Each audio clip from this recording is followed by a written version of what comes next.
for those of you who don't know, like, Kaaba, what's he talking about? That is the big black stone thing that has been there for many, many, many years. And here's the thing. After Muhammad died, the Islam split into two separate parts. It was around 632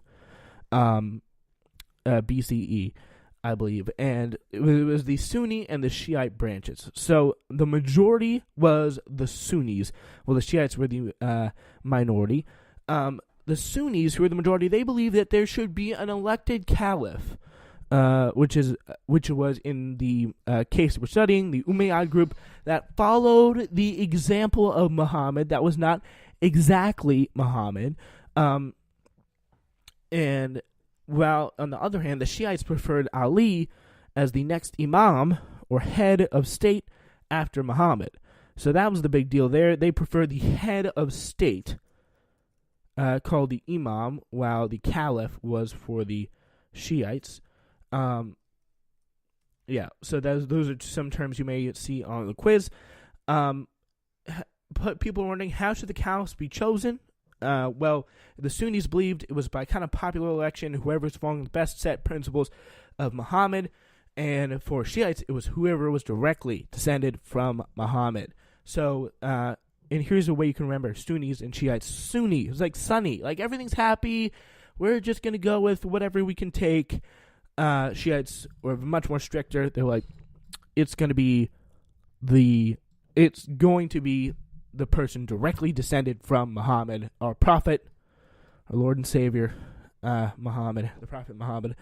And the Sunnis are like, all right, majority, sunny, things are good. And that may not be how you remember it, but is how I remember it. So that's okay. But yeah. Caliphs are chosen, by the way, popular election, whoever following the principles set by Muhammad, for that's the Sunnis, and the Shiites had whoever, it must be directly descended from Muhammad. That was one of the big differences there that they had. So, where is each country located today? Where is each located today? So, Sunnis, they are 90 to 10% of the 1.6 billion people who follow Muslims. The Islamic religion, 90% of them are Sunnis and 10% are Shiites. You can just get the idea how badly they are kind of outnumbered on the front there. It's one of the, I don't want to get political here, but it's one of the main reasons why you see all that conflict in the Middle East, people fighting in those wars.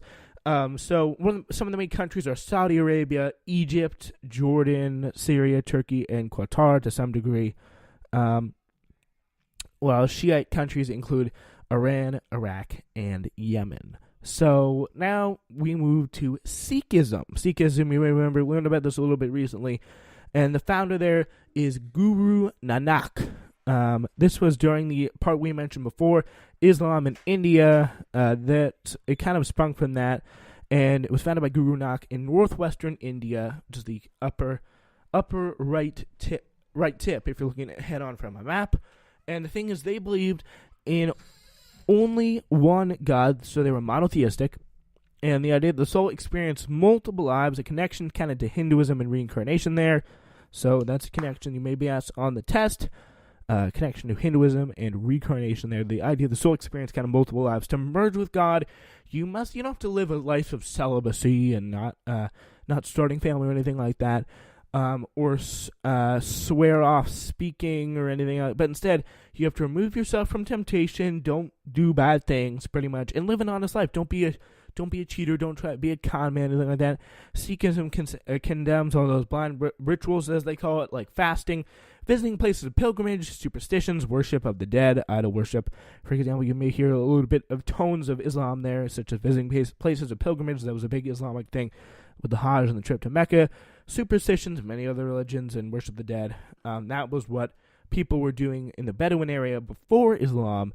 And, of course, idol worship also believed, not very popular, with the Sikhs as well. So they also believed those pretty nice, kind of ahead of their time, that all that all people, not just Sikhs, are equal under God. So pretty much everyone is equal. No kind of discrimination is allowed, and you may remember that article from the Greeley Tribune back in 2000 that was in one of the lessons, I believe. I don't know although I do believe it's so, that every global teacher gives out the same lessons, but there could be because there was a Tribune article that mentioned, kind of laid out the beliefs of Sikhism, and that was one of the things mentioned in there. So some of the main practices are that there is uncut hair. If you are a Sikh person, you cannot touch a hair on your body. You gotta have long hair that's sometimes kind of like wrapped up in a turban. That is kind of the headdress of cloth that you see some people wearing. And again, the good thing is you can't. The important thing is you cannot call these people Muslim, because it's kind of weird. It's kind of awkward. Definitely, it's kind of uncomfortable to say the least. And you can't really call them Hindu either, because they're not. They don't want to be confused with any of that stuff. They're Sikhs, and they wrap their head in the turban. You cannot touch a single one of their. They cannot touch a single hair on their head. They can't trim their eyebrows.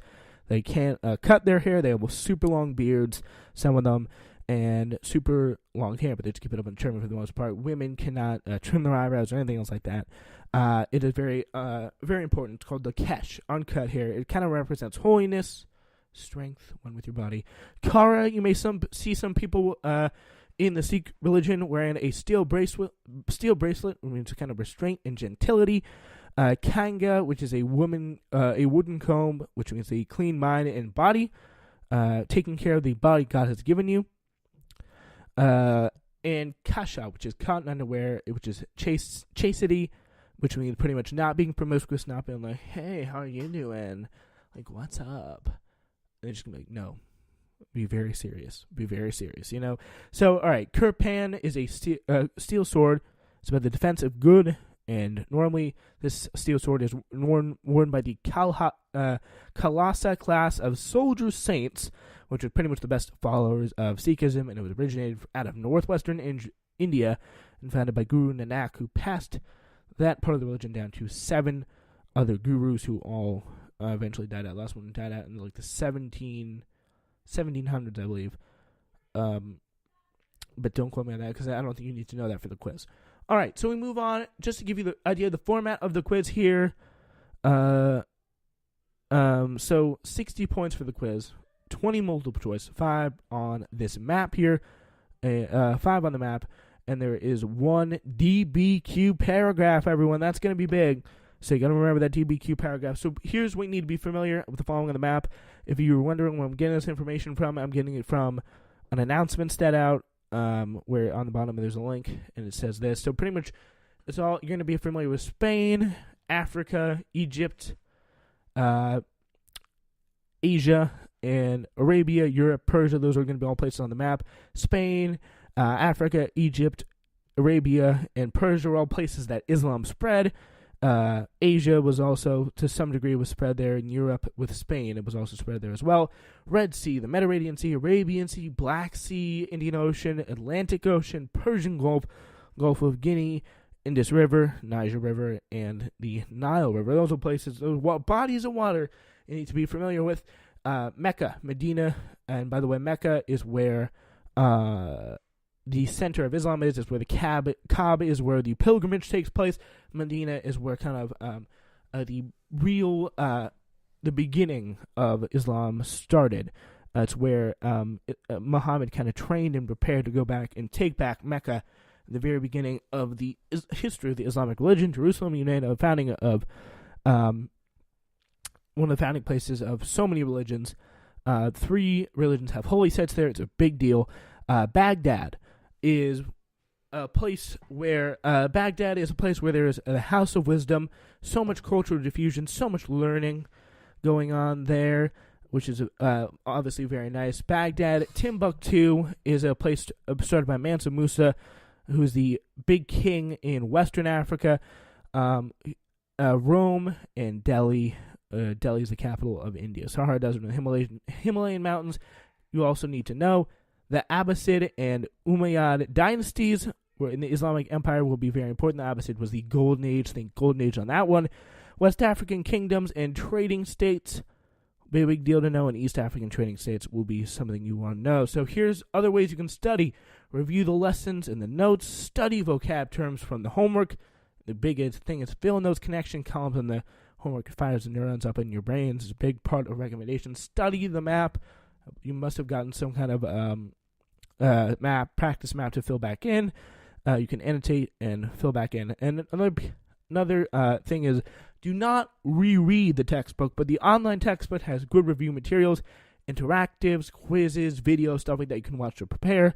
Practice multiple choice questions, review on the history website, historyteacher.net. You can find a study buddy, and you can make your own study guide or graphic organizer or podcast like I'm doing now. Web charts would be a good organizer for this unit. And you can turn off your phone, but except for, of course, when you're listening to this podcast. Hope everyone does great on this quiz. And thank you so much for all the support you've been giving. I really appreciate all the support you're giving to these podcasts, and I will continue to keep doing them if you like them. Thank you very much, and hope you do great on the quiz, everyone.